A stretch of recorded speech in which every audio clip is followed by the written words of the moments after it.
Good morning, girls. In the previous video, in the chapter Weathering and Soil Formation, we learnt about the types of rocks, namely igneous, sedimentary and metamorphic rocks.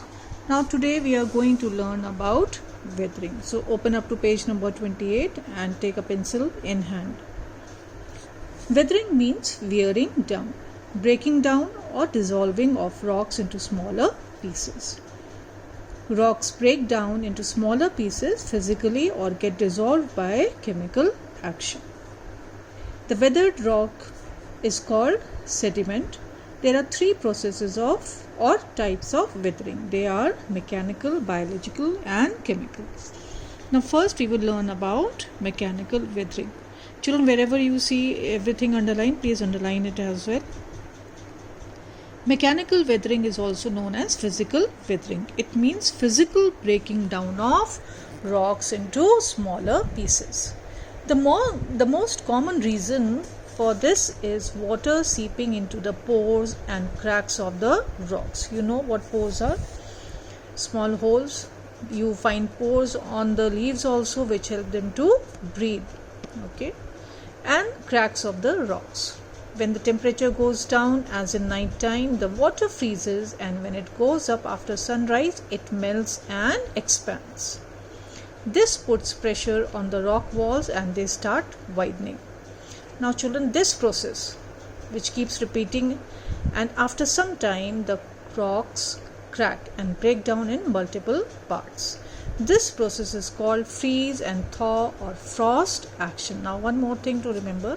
This physical breaking of rocks does not happen overnight. It takes thousands and thousands of years. So please underline over here this entire thing. The most common reason for this is water. The entire paragraph is important. Now let us understand what is abrasion. Now first of all, write down the meaning of abrasion. It is grinding or rubbing by friction. Two solid surfaces or a solid surface being rubbed upon continuously by the force of wind or water also causes abrasion. Now abrasion is also a common process in which wind or water rubs off parts of the rock by force. Now this also does not happen overnight or a couple of months. It also takes thousands of years. This is why you see the rocks taking up different kinds of shapes.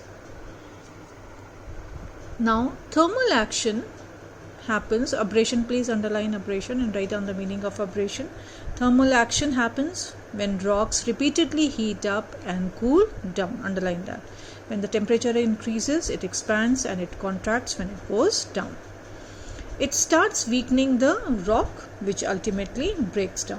When the outer layers of the rock get peeled off, it is called exfoliation, right? Peeling off of the external layer is called exfoliation. This happens in rocks with thin shells, thin outer covering. The outer layer dries quickly as it is exposed outside because of the extreme temperatures. But the moisture which has seeped inside delays the drying of inner parts. This difference in rates of drying slowly separates the layers and the outer one falls off faster. So exfoliated rock you can see over here, and you see weathering of rock by frost action. Now let us learn about biological weathering.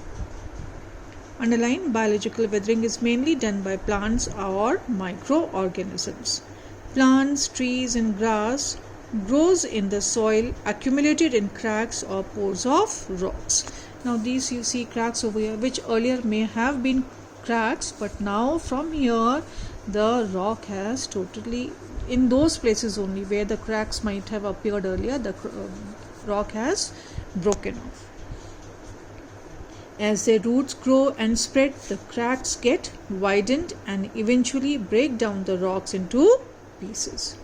Roots of trees break down even large rocks. Now living in Mount Abu, if you have gone on any treks and all, you will find that there are huge trees growing out of rocks.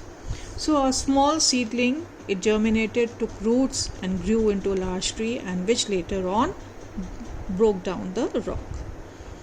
Another action is by lichens. Please underline, the lichens are combination of fungi and algae. They live on rocks and slowly eat away at the surface of rocks. So if we say that as hard as a rock, there is a simile over there, but then again the rock is not as hard as we think it to be. Over a million of years, it does integrate into sediments. Now, several such microorganisms contribute to the weathering process. Next is, sometimes now we see how the animals are responsible for the weathering of rocks or disintegration of rocks. Sometimes burrowing animals such as rabbit, mole and rat also help in the disintegration of rocks. Let us see how. They make holes and tunnels under the surface by digging the loose soil and make it their shelter. In the process of storing food, giving birth to the young ones, and their excreta release chemicals and gradually affect the rocks. So we have already learned that the chemical changes taking place in a rock also help to break it down and gradually affect the rocks. In due course of time, rocks disintegrate. Now, chemical weathering. Underline, chemical weathering is breaking down of rock structure under the influence of chemical reactions. So what we learnt about here, the excreta releasing chemicals, so all that is because of chemical weathering. The chemical reaction taking place within the rocks changed the composition of the rocks over a long period of time. Underline that. Now, there are several types of chemical weathering. The major processes are discussed here. First is hydrolysis and salt action. Please underline. The breakdown of rock by acidic water to produce clay and soluble salts is called hydrolysis. Absorption of water into the rock expands the rock's volume, resulting in the change of size. This we have already seen before. This is called hydration. Underline that. Removal of water through evaporation is called dehydration. You see, this is what we all suffer from in extreme heat. If we are not taking the intake of water is not proper or is not regular or is not enough, then we human beings and even animals suffer from dehydration. It reduces the size of what? The rock. Now, the salt action is another process by which rocks disintegrated. Salt water enters into the pores of the rocks and the water evaporates, particularly near the sea coast. And what is left behind? Salt crystals are left in the pores. Gradual accumulation of salt particles increase in size and start exerting pressure on the walls, leading to the breakdown of the rocks. So these salt particles forming layer upon layer of these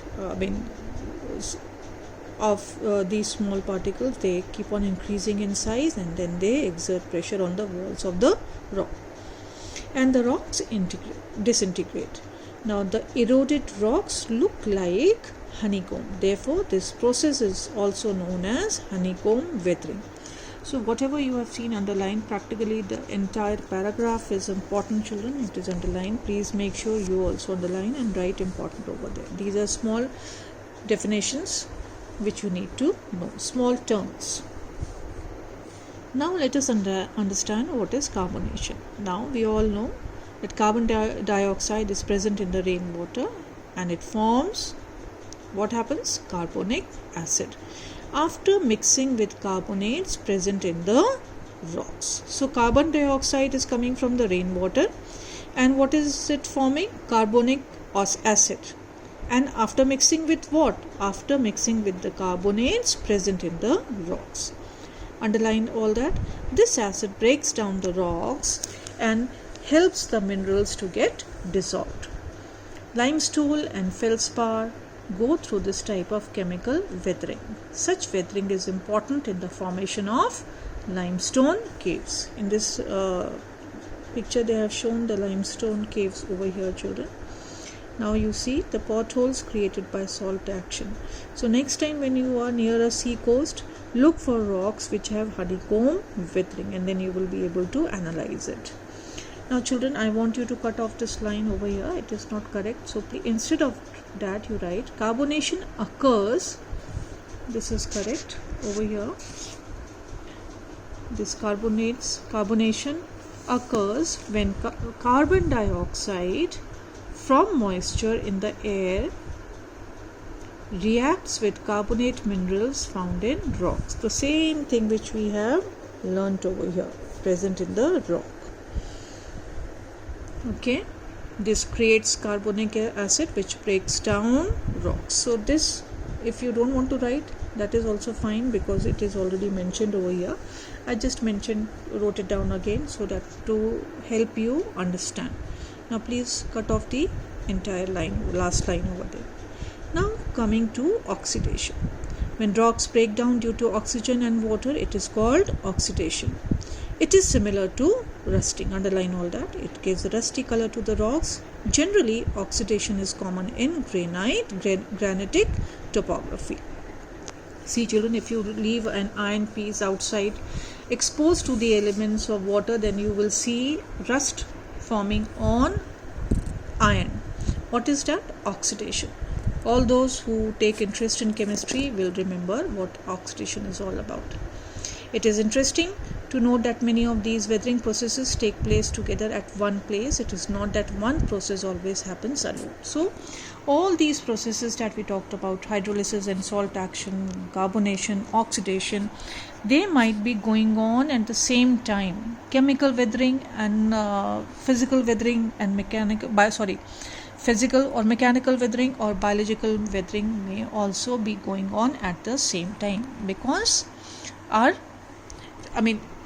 the structure of the universe or the structure of the earth is quite complex. So we cannot say just one process goes on at one time. Now with this we come to the end of today's class. In the next class we will take up soil and the different layers of soil. So as of now I want you to go through the weathering process again, all three different kinds of weathering and what they all involve. Please learn the definitions. If anything which you have not understood, we will discuss it again when the school reopens. Thank you.